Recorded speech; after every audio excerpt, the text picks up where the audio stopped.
It's the Ralph Nader Radio Hour. Stand up, you've been sitting way too long.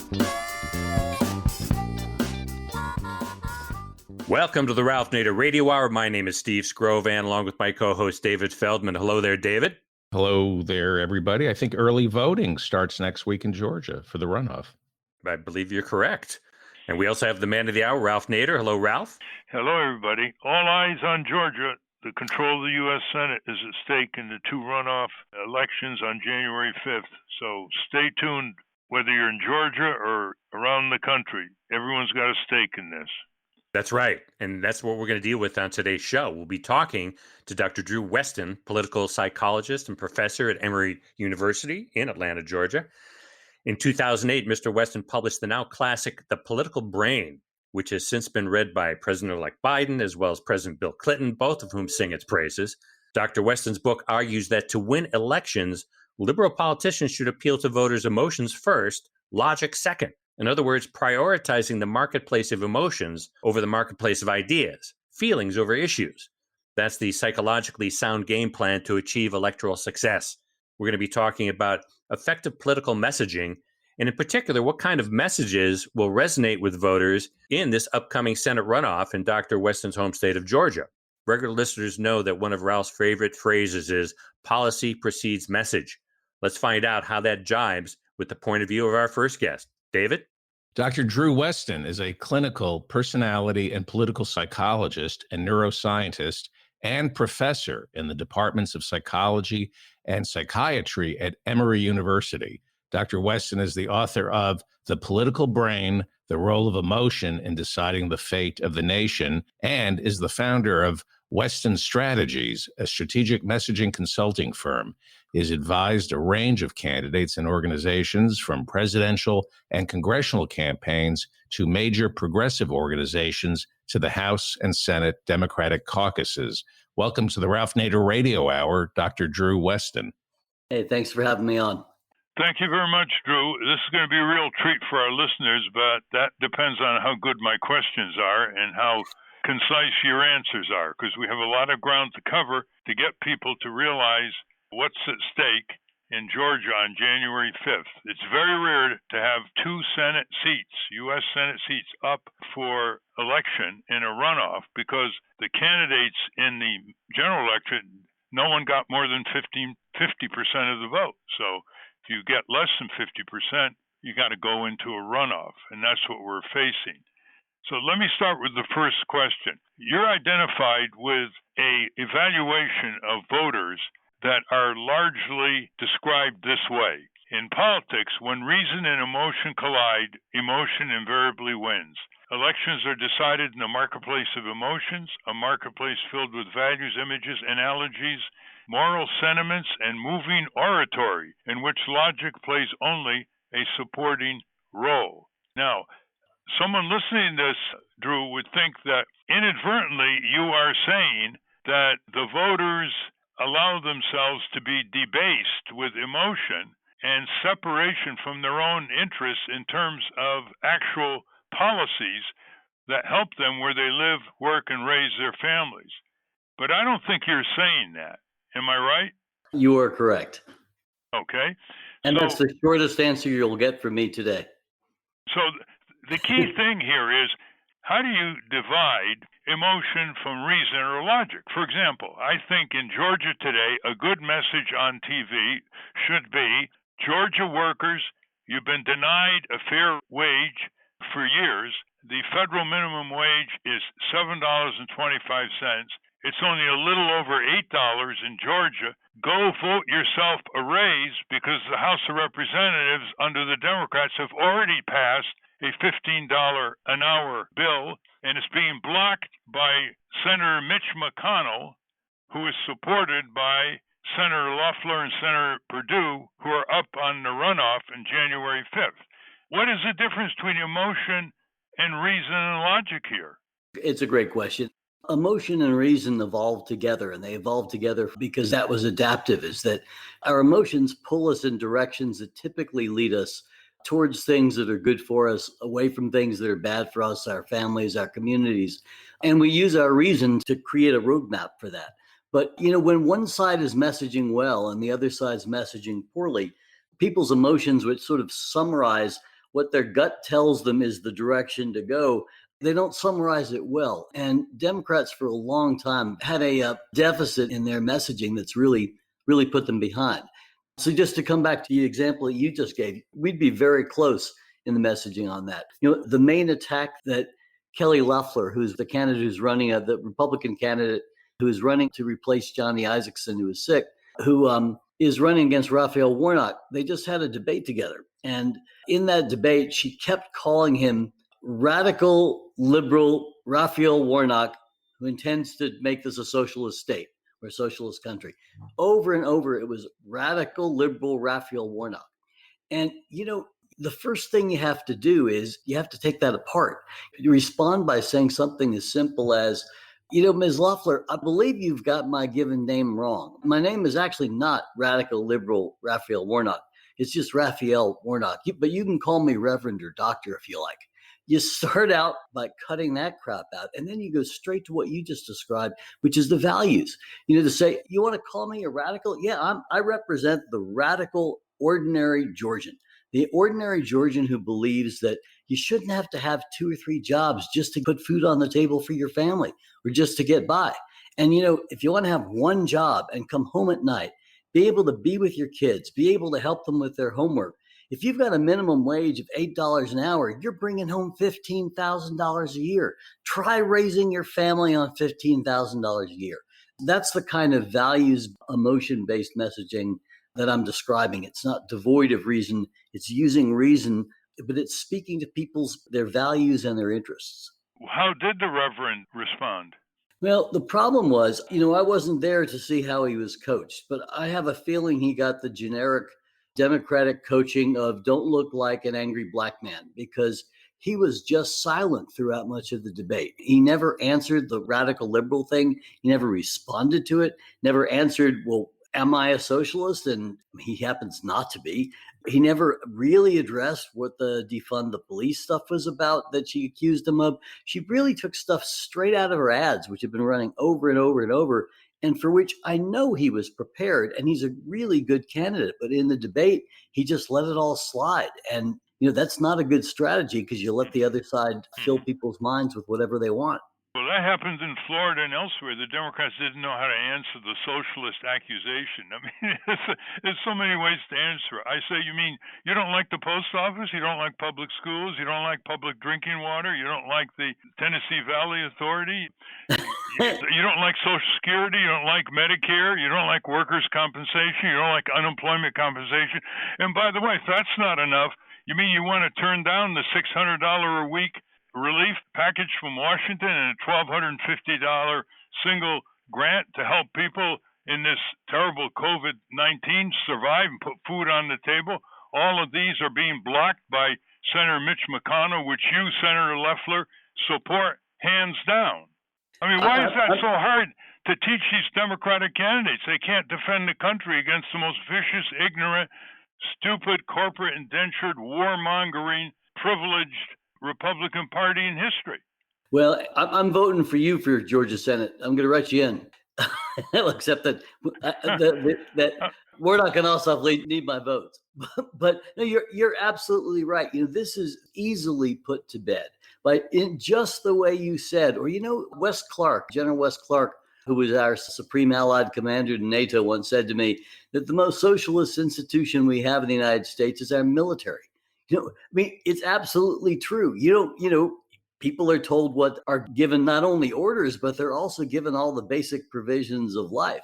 So, for Warnock, it kind of would have been an easy one to say exactly what you said, or to say, what do you have against our military? I mean, what is it about taking care of people and making sure that if they're hurt, they've got health care? What is it about that you don't like? Especially, you're sitting on $1.5 billion. I didn't know someone could own the stock market. I thought people could just own shares of stock, but you actually own the damn market. This shouldn't be difficult. Listeners should know that Senator Loeffler's husband is the CEO of the New York Stock Exchange. Is that right? That is correct. Let's ask a very basic question. How stupid can the Democrats be? Is it stupidity? Is it concentration of strategy in the minds of two or three people in Washington, like Speaker Nancy Pelosi, who thinks you can win an election just on expanding Obamacare, protecting Obamacare, and dealing with the bungling of Trump of the COVID-19 pandemic, and never mind all the other bread and butter issues that the Republicans are against and the Democrats are for? How do you explain how the Democrats have such a skill in blowing elections they should landslide, starting with Georgia? That's another really good question. And it's as you know, this has been a problem for decades. In the South, we've had a real problem of election campaigns being carpetbagged from Washington. They shouldn't be. Most people in Washington don't have a really good sense of what Southerners think or feel or believe. And the strategies that they use to try to win aren't terribly helpful. I don't know how much of the campaign strategy is being run locally versus being run nationally, but I know in general there's too much action by the DSCC, the Democratic Senate Campaign Committee, in helping select primary candidates and in running campaigns that's tied to the money that they can offer that isn't really good for the candidates to run the genuine campaigns where they talk about what they believe that they ought to. I mean, Warnock in his ads is dynamite most of the time. When he's speaking for himself, he's terrific. Ossoff has gotten much better. He started out as a pretty weak candidate and has gotten really much stronger. But the campaigns aren't appealing in the ways that you're describing enough. They're doing some of it. But a good example is the thing that they've said that has probably gotten through the best is their corruption argument, is that both Perdue and Loeffler got private briefings on the coronavirus, and they knew exactly what was going to happen. And both of them made massive sales of stocks that were going to plummet. And I think they've gotten a lot of leverage from that. But, there's a turn you need to make from that to people's everyday lives, which is it's not just that they're profiting from this. It's that at the same time, they're voting down unemployment insurance for you. They're voting down health care for you. They're voting down, Kelly Loeffler's got great health care. She's got it through, and so does David Perdue. They've got great government health care through being senators. So why should they have health care that you don't have? Let's give them 6 months to fix the healthcare system. Otherwise, we give them what everybody else has. The problem is that the Georgia Democratic Party has plenty of money. There's no excuse. They're on the pace of raising over $200 million for these races. Number two, the strategy is still being imposed by Chuck Schumer and the Senate Democratic campaign outfit in Washington. And Schumer is a loser. He lost a race against Mitch McConnell by Amy McGrath. She only had $80 million in the relatively small state of Kentucky, and she lost big to one of the worst campaigners in the Senate, Mitch McConnell. And he lost the race against Lindsey Graham, South Carolina. Harrison had over $80 million and lost handily. And nobody's asking, why is Schumer still in charge? He's a loser. House Speaker Pelosi's lost 4 out of the 6 of the last congressional House races against the worst party, GOP, in history. And she almost lost this one, just barely squeaked through when everybody, including her, was expecting to increase the number of seats for the Democrats in the House. So we have the situation in Georgia where you have a lot of good citizen groups, Stacey Abrams and Black Votes Matter. They're doing great work registering more and more voters, but the message is still coming from Washington. And partly it's because Schumer and Pelosi have said to people that they think the voters have a very short attention span and they can't handle more than a few issues. Well, of course, it's nonsense because different issues provoke the affirmative response differently with different voters. So the minimum wage works in one way, the health care works in the other, corporate crime ripoffs of consumers work in the third, unaffordable housing work in the fourth, public transit. You got to blend them in, and they're not doing it. So is this correct now that if the election was held today, the Republican senators would win? Do you agree with that? It's a tough call. I think at the moment, yes. I think the candidates' own committees the candidates themselves are running some good ads, but they're running good affirmative ads about themselves. They're not responding to attacks on them, which is a real problem. But there's another problem that's lurking here, which is that, and again, I don't want to sound so critical of these campaigns because they've done a lot of really good stuff. Warnock, if they would just let Warnock be Warnock and just speak off the cuff the way he does. I mean, the guy's been the pastor at Ebenezer Baptist Church. He knows how to speak, and he comes across as warm and genuine and knowledgeable. And again, Ossoff has really improved. But I'll tell you something else in the background that's really hurting us, and it's both national and local. And that is that I don't think Democrats learned the lesson of why Trump lost and Biden won at the top of the ticket, and there was so many losses down ballot. And a big part of that reason is that, and here we come, if we take it back to Georgia, that the story that's being told in Georgia is that this all comes down to Black women and how many Black voters we can get out to the polls. And on the one hand, obviously, there's tremendous truth to that. And Stacey Abrams has done an amazing job registering people. But when you actually look at the data, particularly in light of all the purges that were done, those groups have had to do a lot of catching up just to get people back on the rolls. One of the, if not the biggest flip, and according to a New York Times analysis of it, and certainly fits with what I've seen here, is that the suburbs around Atlanta and around the other larger cities in Georgia, like Columbus and Athens and Gainesville, all of those suburbs are now starting to vote Democratic. And those are primarily white, but they have lots of people of color who are middle class and upper middle class. Some are Asian, some are Latinos, some are Black. And they are not responding as much to the message about oppression as they are to a message about the American dream. And Democrats have a funny idea of what inclusion is. And that is, when you're in the middle of a pandemic and you've got 20 million people who've lost their jobs, you don't want to say to a white blue-collar worker who's lost his job, hey, look, this pandemic is really rough. Look at what it's done to people of color. You want to start by saying, look, this pandemic has been really awful for all of us in so many different ways. We've had parents and grandparents die in the hospital where we couldn't hold their hand. We couldn't even be in the room with them. So many of us have lost our jobs, white, Black, brown. It's especially bad for people of color who started out in a worse spot. And as usual, they're the ones who've been hit the worst.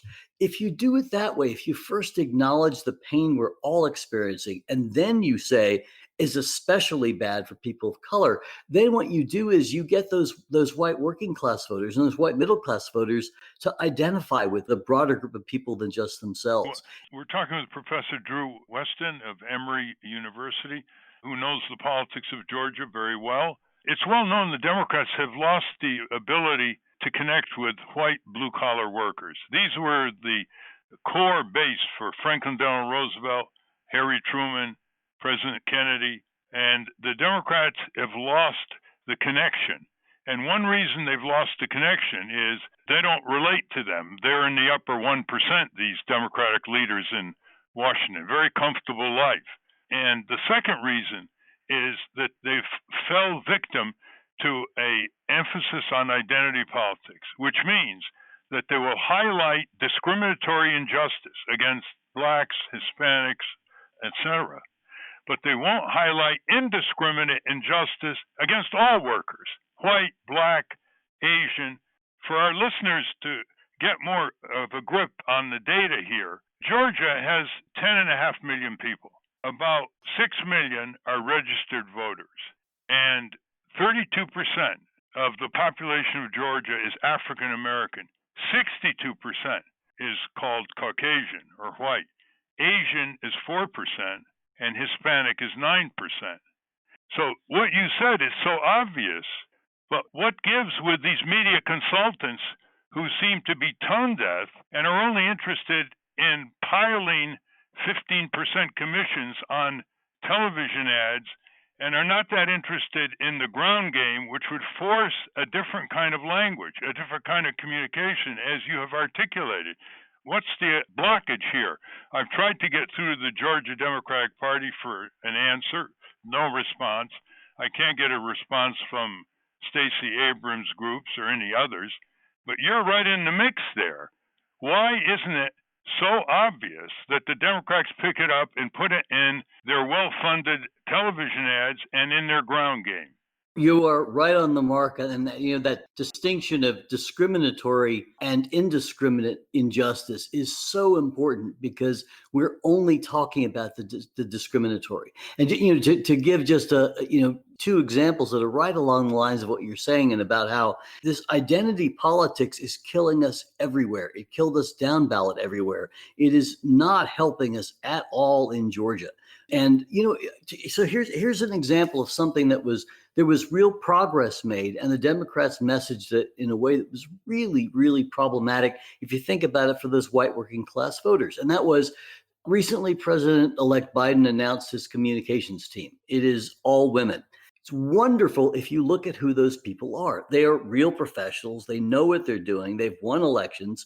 They speak really well. That is all great.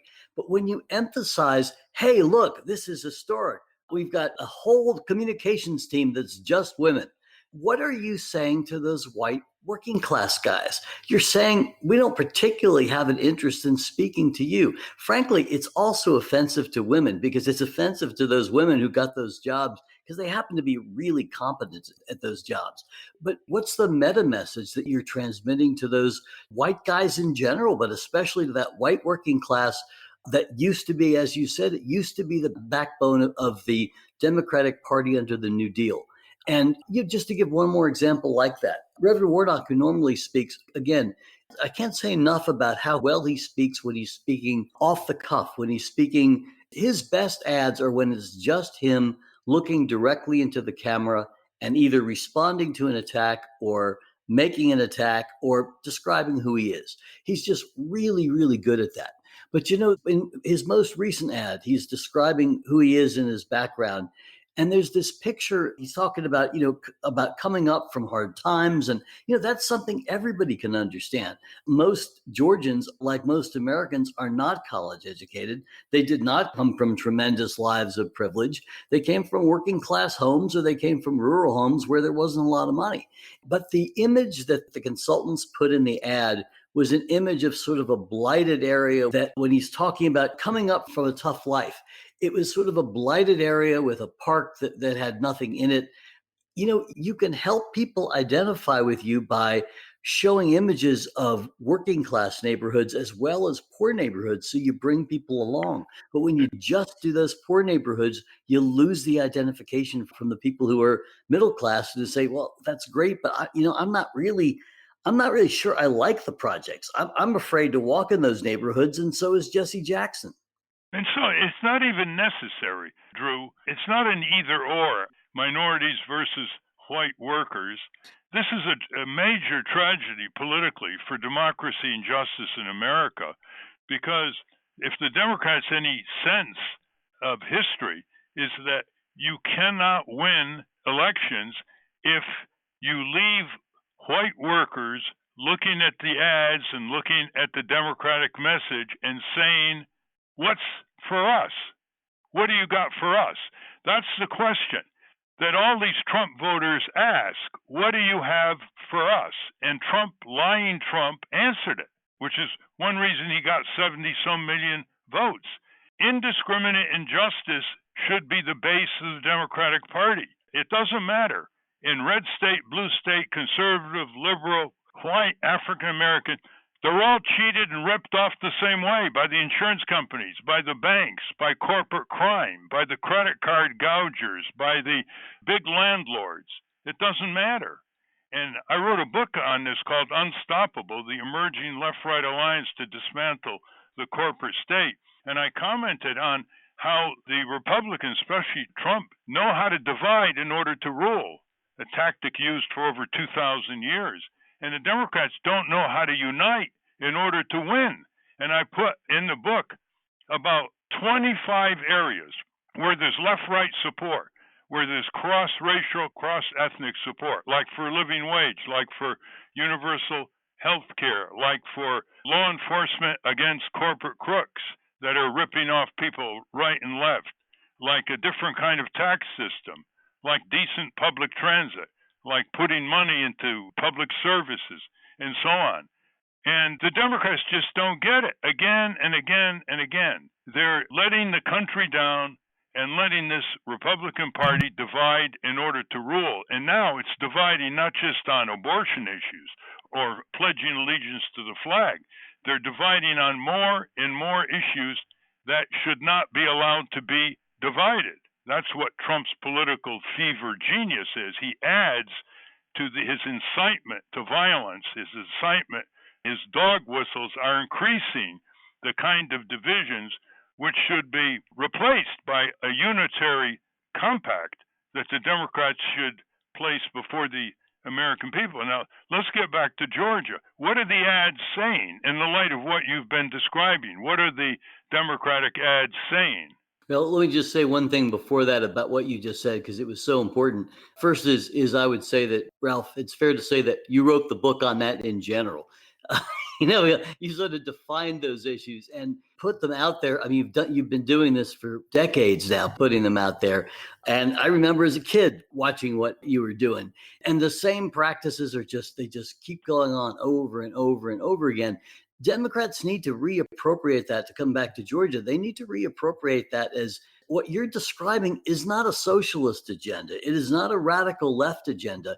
It is a radical centrist agenda. The average ordinary American shouldn't have to deal with predatory practices. The average American shouldn't have to choose between food on the table and drugs for their kids, medications for their kids if their kids are sick.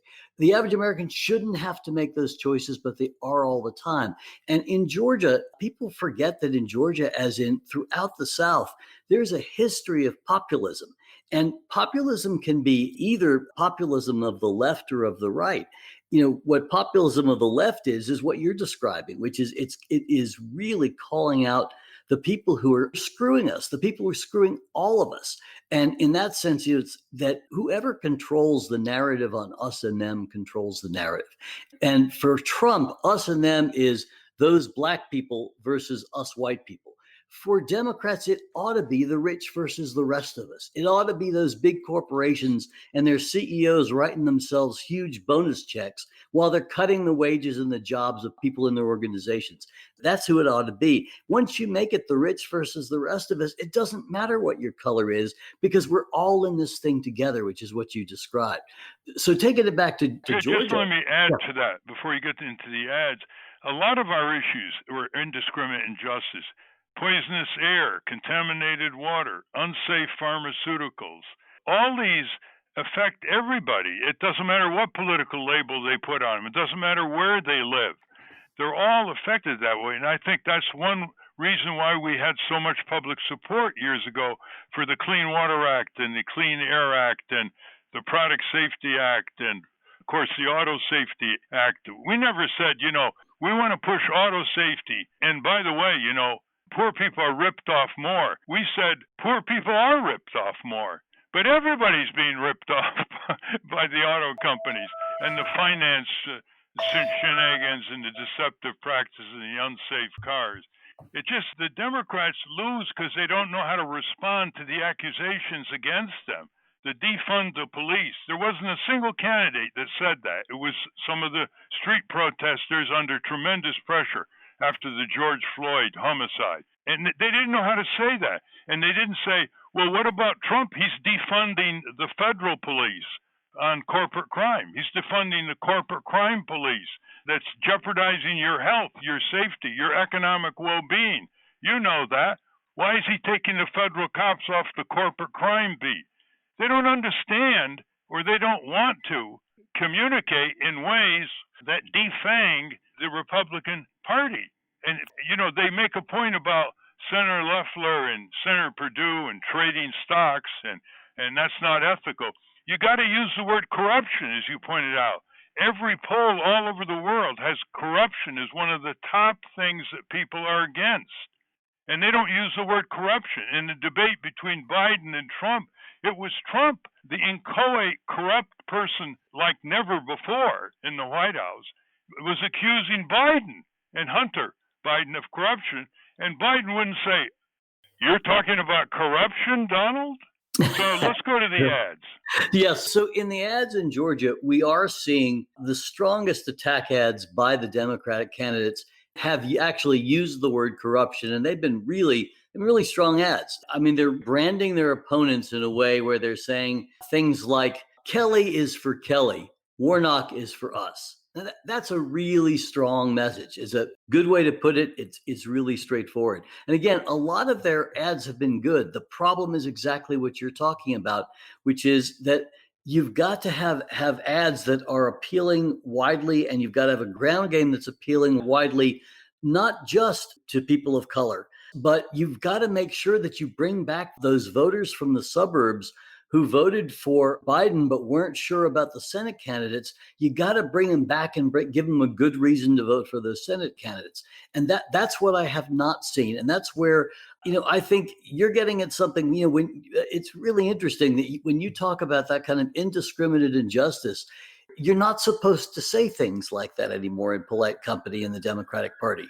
It's not okay to talk about that. Just like, it's a lot like what Reverend King experienced years ago when he switched from speaking primarily about the problems of Black people to speaking about the problems of poverty. He took a lot of hits for that because he was speaking about how, look, yeah, this is much more concentrated among Black people, but poverty is poverty, and it doesn't matter who it hits. And Democrats should be saying things all the time, like in the middle of a pandemic, if you're having your home foreclosed and you have to say to your child, sweetie, this isn't going to be your room anymore, it feels just as painful whether you're white, Black, or brown. We all feel that same pain, and none of us should be feeling that. There is no excuse for it. There's a candidate here who will stop it. There's a candidate here who wants to see that keep going and wants to accelerate it. That's really your choice here. Do you want to see people lose homes because of the pandemic? One candidate says yes, one candidate says no. See, they don't know how to relate to workers. Here in Georgia, for example, hundreds of thousands of workers work the night shift. They work from 12 to 8. They keep the state going while all the rest are sleeping. And nobody addresses them. They feel marginalized. No politician recognizes them. They don't put out press releases and say they're going to campaign from 12 midnight to 3 a.m. before all-night stores and nursing homes and hospitals and police and fire and all-night factories. Something as obvious as that. But you see, they've lost the Franklin Delano Roosevelt touch with the workers. And the same thing is, they don't know how to aggregate semi-reluctant voters who've got a lot of other things on their mind and take them to the polls and then take them to potluck suppers where they can relish their victory, relish their own self-awareness, and plan for civic action in the future. The television is sucking huge money into virtual reality, the social media, virtual reality. They're not on the ground person to person. And it's impossible to communicate these messages to the respective parties in Georgia. Now, one doesn't want to be too harsh on the Georgia Democrats. They've come a long way without our advice. But when you have someone like Bill Hillsman, who did the ads for Jesse Ventura and Paul Wellstone and got them to be elected governor and U.S. senator, respectively, starting against overwhelming odds, nobody is calling Bill Hillsman, who specializes in radio and TV ads directed toward the white blue-collar worker. And, of course, if you get those kinds of ads, then you can connect it with the ground game. It's like a double message. Ralph, it's really funny because Bill and I, along with the colleague, have been trying to do ads together in Georgia aimed at exactly the population you're talking about, white working class, non-white as well, but working class and middle class voters. And we can't get any traction. It's just kind of remarkable because the story is that that's not where the action is. And if we lose this election in Georgia, it's because we're not going to pick back up the suburbs. It's not going to be because we're going to have low Black turnout. Because I think with Raphael Warnock on the ballot, we're going to see, and with all of the efforts made to bring Black voters out, I think we're going to see Black voters.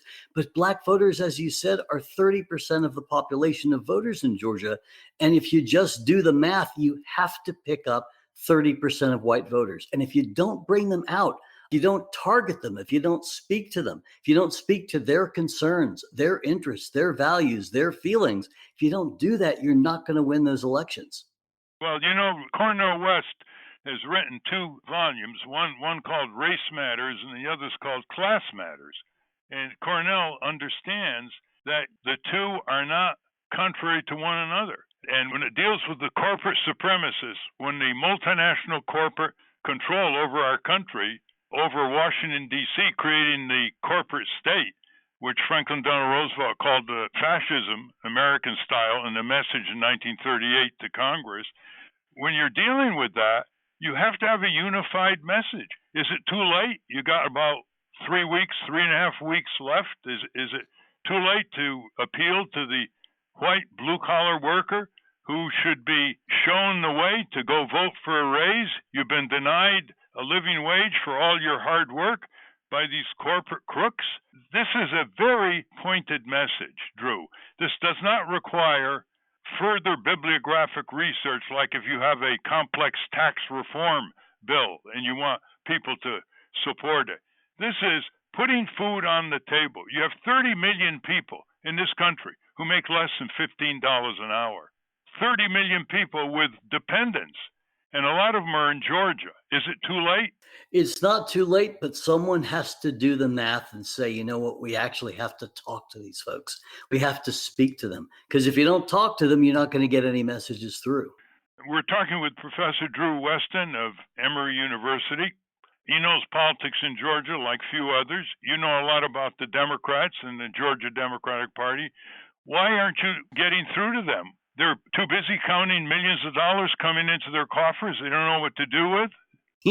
I have no answer to that one, Ralph. Bill and I have been trying, but it's been thus far without success. And I think there's a defensiveness about class right now as opposed to race that Cornell is exactly right, is that speaking about race and speaking about class are not opposing propositions. But right now in the Democratic Party, it's just really difficult to get people to be willing to talk about class because, ever since George Floyd's murder, which, directed us exactly where it should have, that somehow led to people saying, well, all right, so we're going to focus on racial justice, but we're not really going to focus on economic justice. And it's just an enormous problem. And if you try to say what you just said about indiscriminate injustice as opposed to discriminatory injustice, that combination of phrases should be something that every Democrat knows and understands and embraces. Because if you want to be inclusive, you don't exclude the people who used to be your base. You include them, and inclusion is supposed to be about addition, not subtraction. And Democrats have to be really careful with their identity politics around this, that every time you say, wow, isn't it amazing that all these women candidates are doing X, Y, and Z? You got to be really careful that you're not saying to white working class men, hey, we don't need you anymore. Because that's what they hear a lot of the time. It may not be what you intend, but what you intend is not what's important. What they hear is what's important. And they hear the dog whistles, and they hear very clever messages by Trump. In fact, the last message he put on TV in 2016, which should be studied by political scientists, and he beamed the message in the swing states, and he said, quote, "This is our last chance," end quote. So the Democrats have really dropped the ball on this, and I don't think they should be excused in any matter whatsoever. And I think part of it is due to their indentured status to corporate contributors and the corporate patrons that have funded them over the years. That's why we hear a lot about police brutality against minorities, but we don't hear about the enormous death from medical malpractice and hospital negligence, which the Johns Hopkins University of Medicine doctors estimate at 5,000 preventable deaths a week.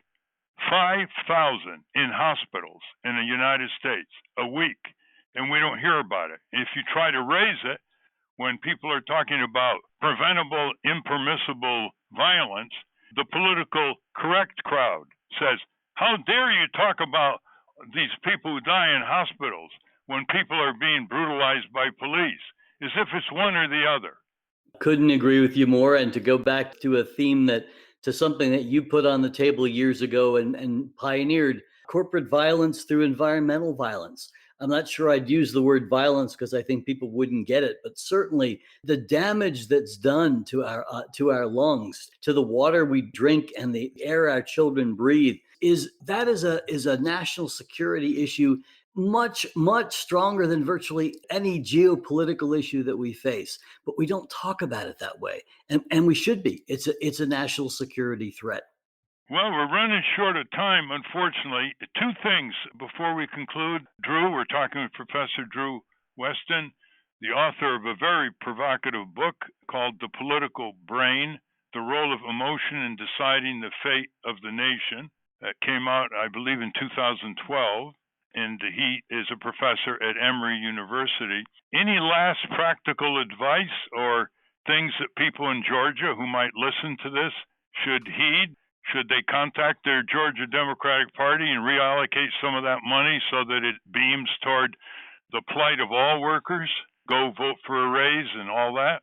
I think that the strongest thing to say to whoever is handling the money now is your focus on bringing out Black voters is absolutely essential, but it is not a choice between doing that and bringing out those suburban voters and those white working class voters, and also the Black and Latino working class voters we lost in this last election, bringing them back on and letting them see what is it that we have to offer them. We don't need dog whistles to do it because, in fact, as you were saying, if you just start with something as simple as you shouldn't have to work 2 or 3 jobs to put food on the table for your family. What is a $15 an hour minimum wage? That's a $30,000 a year salary. Do the math. $15 an hour at 40 hours times 48 weeks. It's 30 or 50 weeks. It's $30,000. Try living on $30,000 in Georgia. It's not okay to do that to people. That's a message that would get through to everybody. And to be able to say, hey, this hits all of us. Does it hit Black and brown people especially? It sure does, which makes it even more unjust. But it is hitting so many Georgians. And we've got one party and 2 candidates who say, enough already. We're not going to allow this to continue. We're going to have a minimum wage in Georgia that's $15 an hour. That's just $30,000 a year. If you think that's too much, then obviously you're with Kelly Loeffler and you're probably a billionaire as well. Well, some of the talk show hosts in Georgia ought to let the kind of voice that you represent on in the next few days before this runoff, Drew Westen. Steve and David, any last minute inquiries? Yes, anger and fear. Bernie ran a pretty good campaign tapping into anger, the same anger that Donald Trump was able to tap into. But Trump also used fear. He made people terrified. Is there any virtue in fear? Had Bernie ran a campaign where he really terrified Wall Street and the banksters and made the rich terrified, came after them, would that have played out better? And would that not have gotten the votes of the terrified? Because maybe the terrified, the richest 1%, would have woken up and said, if we don't do something, the guillotines, this is going to be like the French Revolution. How important is fear? And aren't the Democrats afraid of using fear? They can tap into anger, but not make the other side terrified. Really, really good question. So I'd answer it in 2 ways. And one is that what populism on the left does is it accurately identifies the problem as there are these people who are ripping all of us off. And then there's the rest of us. And we need to make that stop.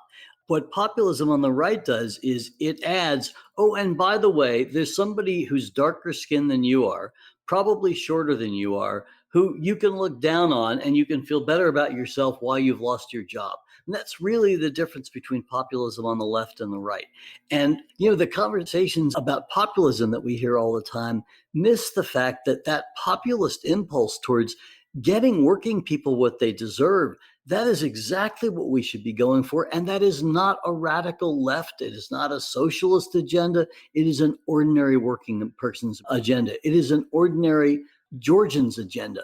That'd be my first answer to it. The second is, it would be great if we had an Andrew Yang who did Fear and Trembling as well as offering the $1,000 a month. Because, what's going to happen over time with automation taking over so many jobs that we're going to see with the pandemic, this is going to be an opportunity for big corporations to automate more and more jobs and just not to hire people back.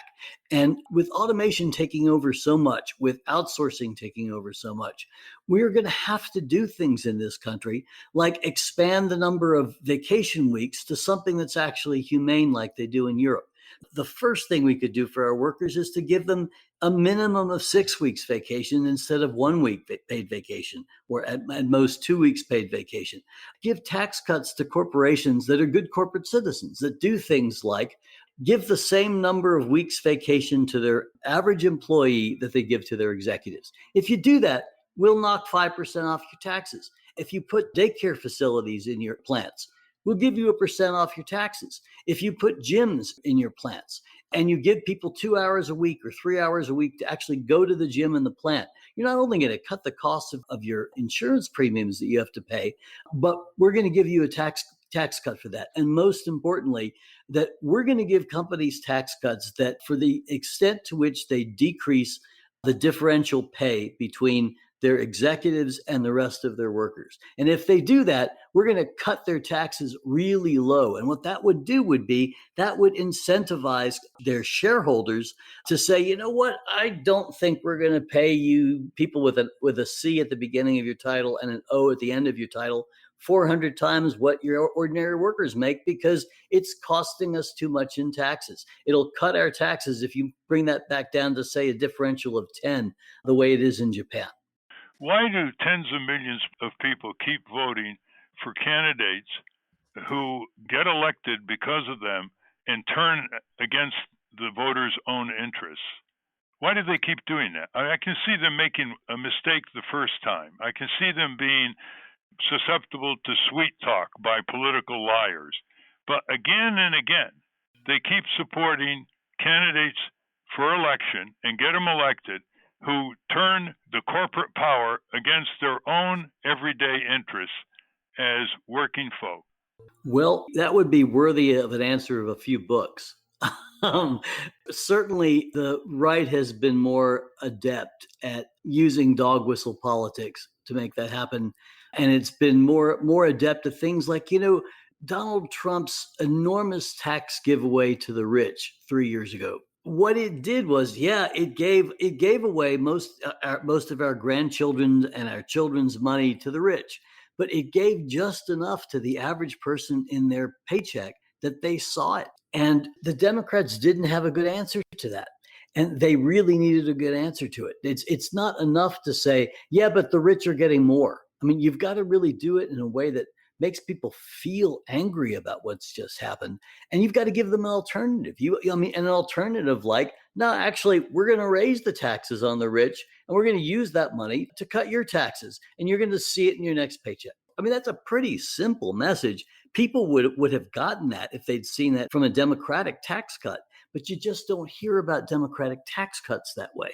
And you ought to hear about them. We got to begin focusing on the lack of due diligence by the voters themselves. They spend far less time deciding how to vote and who to vote for than in any particular consumer purchase.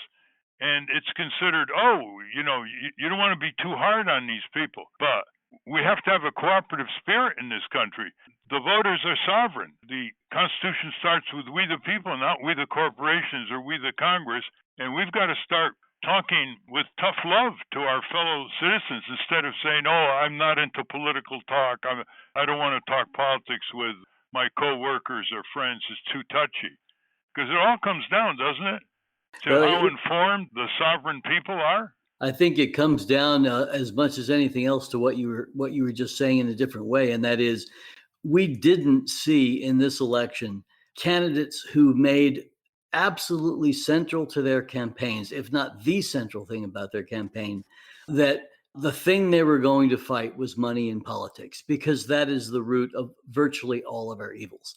And if we got money out of politics, we would have a completely different society. And, 85% of Americans believe, I tested this in some work myself, 85% of Americans believe that campaign donations, quote unquote, are nothing but legalized bribery. That's how they see it, and they see it accurately. And, until we take that issue on, and somebody takes that issue on, but does it in a way that says, look, if we do this, we can address climate change and clean energy. If we do this, we can address these predatory practices by the banks and by lenders, by these ridiculous fees that you get on your credit cards or on your bank statements that, if you make a lot of money, you look at them and you go, oh, that's an annoyance. If you're scratching by on a minimum wage in Georgia at $8 an hour, $8.25 an hour, you get that $35 fee, and that really stings because that's 8 hours of work for you. But the root of all of that is the fact that the people who are making the laws, influencing the laws, writing the tax laws, are the same people who are benefiting from them. And that has to stop first and foremost. And I know, Ralph, I'm preaching to the choir on that one because, again, this is one of the issues you've championed for so long. But there are solutions to this that get around Citizens United without a constitutional amendment. And we need to implement those solutions now, because that's the only way we're going to have a just society. Yeah, we've talked about this movement that's already more than halfway there, called National Popular Vote. They're already up to 196 electoral college votes. They've got laws in New York, Maryland, Connecticut, Illinois, California, and other states saying that they will give the electoral college vote to whoever wins the national popular vote in the presidential race. And the Democrats, who've lost two presidential races in 2000, 2016, when they won the popular vote, won't support this citizen movement. It's extraordinary. And, Florida wants its power. Various states want their power. The problem, of course, is if only the progressive states do this, then you're going to have the progressive states having proportional votes and watering down their votes. I mean, this is one of these things where everyone's got to agree to do it, or just that everyone's got to agree to do it. The only thing we have on our side, frankly, is demographic change, is that, places like Texas and Georgia are changing, but Democrats cannot continue to make the error in thinking that they're always going to have, say, Latino voters with them. Because, when Latino voters are poor, they vote like poor people. When Latino voters are middle class, I can tell you from having done a zillion focus groups, they sound just like white swing voters. They tend to be conservative socially because many of them are Catholic. They're much more moved by a narrative about the American dream, and not about being a hyphenated American, but just about being an American. And they are turned off by a lot of these messages that are about a narrative of oppression where they're defined by their victimhood because they don't feel like victims.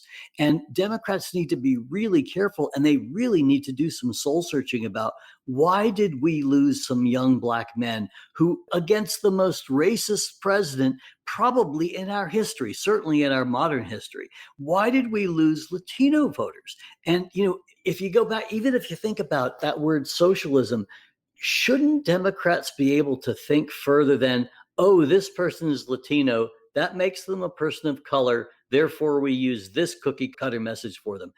It comes back to class again, that once Latino voters become assimilated, once Latino voters become middle class, they are not likely to listen to primarily messages about people of color coming from Democrats. They're likely to listen to issues around their interests and around their values like everybody else does. And Democrats can't count on a reliable Black and brown vote into the future if the Republicans ever get rid of Trumpism and the racism that's so ingrained in that party. Now, whether that's a huge if, we've got a long way to go before that'll happen. Well, a lot of Hispanics don't like themselves called people of color to begin with. That's exactly right. It's exactly right. Well, unfortunately, we're out of time. We've been talking with Professor Drew Westen of Emory University, author of the controversial but incisive book, Political Brain. And thank you very much, Drew. To be continued. You bet. Hey, great to talk to you again, Ralph, and great to talk to you guys. We've been speaking with Dr. Drew Westen. We will link to his work at ralphnaderradiohour.com. Let's take a short break. Let's check in with our corporate crime reporter, Russell Mokhiber. From the National Press Building in Washington, D.C., this is your Corporate Crime Reporter Morning Minute for Friday, December 11, 2020. I'm Russell Mokhiber. The captain of a scuba diving boat that caught fire and sank off the coast of California last year, killing 34 people who were trapped below deck, was indicted last week on federal manslaughter charges for one of the deadliest maritime disasters in recent U.S. history. That's according to a report in the Wall Street Journal. Jerry Boylan, 67 years old, was charged with 34 counts of seaman's manslaughter for misconduct, negligence, and inattention by failing to train his crew, conduct fire drills, and have a roving night watchman on the Conception when the fire broke out on September 2, 2019. As a result of the alleged failures of Captain Boylan to follow well-established safety rules, a pleasant holiday dive trip turned into a hellish nightmare as passengers and one crew member found themselves trapped in a fiery bunk room with no means of escape, the Justice Department said. For the Corporate Crime Reporter, I'm Russell Mokhiber. Thank you, Russell. Welcome back to the Ralph Nader Radio Hour. I'm Steve Scrovan, along with David Feldman and Ralph. For those of you listening on the radio, that's our show. For you podcast listeners, stay tuned for some bonus material we call the Wrap-Up. I also want to give a shout-out and a thank you to Sam Scrovan for helping us out with today's program, filling in for Michaela Squire. A transcript of this show will appear on the Ralph Nader Radio Hour website soon after the episode is posted. Subscribe to us on our Ralph Nader Radio Hour YouTube channel. And for Ralph's weekly column, it's free. Go to nader.org. And also check out the Ralph Nader and Family Cookbook, Classic Recipes from Lebanon and Beyond. We will link to both of those. The producers of the Ralph Nader Radio Hour, Jimmy Lee Wirt and Matthew Marin. Our executive producer is Alan Minsky. Our theme music, Stand Up, Rise Up, was written and performed by Kemp Harris. Our proofreader is Elizabeth Solomon. Join us next week on the Ralph Nader Radio Hour. Thank you, Ralph. Thank you, everybody. I might add, this Boeing 737 MAX situation is out of control now with the ungrounding order by the FAA. So those of you who want to participate in a consumer boycott and can get these buttons designed by the artist Mr. Fish out of Philadelphia called Axe the Max. Put them on your lapel, take a picture, send it up into the internet, your Facebook account, whatever, and get people to say that they're not flying this plane. That's the only response by consumers that the Boeing government complex can't control. So just go to nader.org and you'll see how you can obtain it. Yeah, I heard just today that a Brazilian airline is the first one putting these in the air. Yeah, but see, what the press isn't telling you is that the sudden orders for the Boeing 737 MAX by the Ryanair in Europe and the Brazilian airline were very heavily discounted. So Boeing is desperate to get that kind of publicity, but they're not telling the public that they're giving discounts up to 50% and sometimes no down payment until revenues come in. And that should be part of the story. Thanks for raising that, Steve. Hi, this is Jimmy Lee Wirt, producer of the Ralph Nader Radio Hour, and welcome to the wrap-up. First, Steve asks a question of Drew Westen.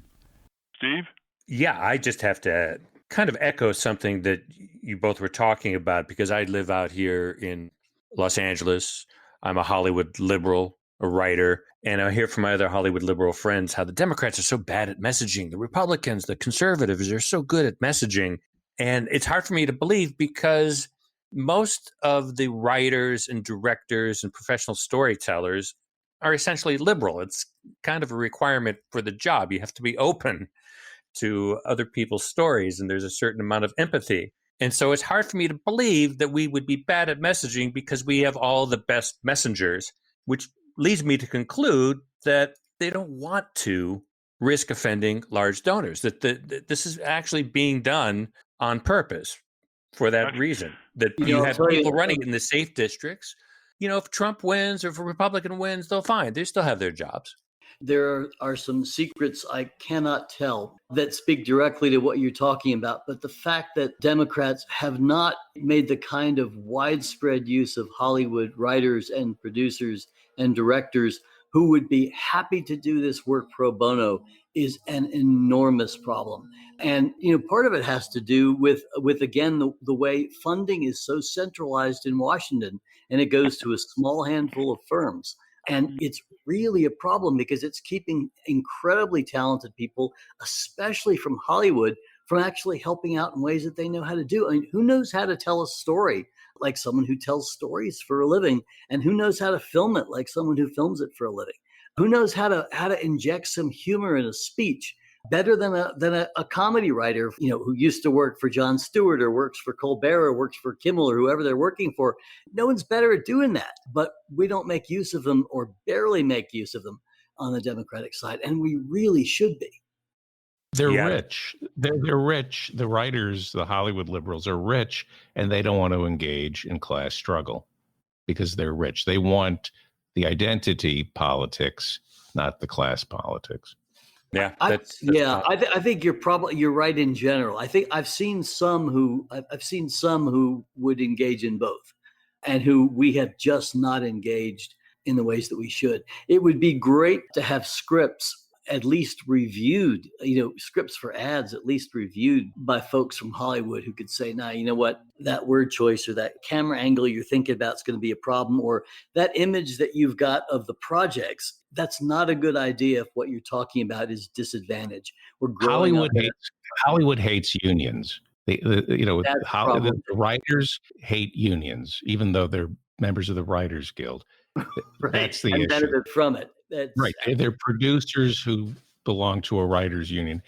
Until there's solidarity in Hollywood, I don't think you can call Hollywood a bastion of liberal ideals. I just don't. You're speaking to another problem in Georgia, which is that our rate of unionization is so low that we don't have the kind of robust unions that could speak to working people's issues, whether they're in unions or not. And I know Tyler Perry Studios, I understand to be non-union, and MSNBC held the primary debates at Tyler Perry Studios. Even Bernie showed up inside a non-union studio. And finally, Ralph answers some of your listener questions. All right, let's do some listener questions. The first one comes from Stephen Fournier. He says, listeners may have appreciated a bit more on what gerrymandering accomplishes. He's referring to the show we did a few weeks ago with the young activist Katie Fahey, who accomplished a lot gerrymandering reform in Michigan. And he talks about Connecticut, who he thought could have served as an example. For instance, he cites two towns that are 25 miles apart, but have another congressional district in between them. Mr. Fournier declares that it is not geographic proximity, but a high concentration of poor and working class people. And this seems to be the main objective of gerrymandering. If the districts were drawn to reflect geography instead of income, poor people, more numerous than their neighbors, would be widely represented and have more political influence, and might even be more likely to participate in elections and other forms of civic involvement. This may be why the map of our state house districts looks like an Escher drawing. What do you think about that, Ralph? Well, that's another strong argument for nonpartisan commissions drawing the lines in state after state. 12 states now have nonpartisan commissions. They include Iowa, which has had it for a long time, California more recently, and as we can see from the show we had with Ms. Fahey, Michigan is now the latest to come on board. So it's very important for people to realize the many ways gerrymandering damages our democratic society, our fairness of elections, the voice of the voiceless, and it all translates into economic policies, environmental policies, labor policies, consumer policies, inimical policies that are very disadvantageous to the mass of the people in this country. Ralph, would a properly drawn district map of the United States or a particular state, would it look more like just kind of rough squares or rough rectangles than it does now? Is that the ideal, to have that geographic, all equal kind of squares? Yes. It can't be perfect for a lot of complex reasons, but if you look at the districts now, they snake through and they're toward, so like modern art, with apologies to the artists. Right. This next one comes from listener Kim Farrat. Says, to me, the attempt by Trump to intimidate election officials to overrule election results is his worst offense yet. Why is the Attorney General not speaking up against this? Why is the Republican leadership not speaking up against this clearly anti democracy tactic? That's the question of the day, isn't it? Yeah, of course, they're complicit. They're part of the enablers. They're part of the Trump team, and they all should be impeached.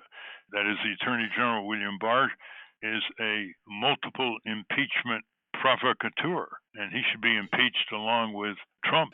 He's disgraced the rule of law. I think he's violated his oath of office, clearly, under the Constitution, to defend the Constitution.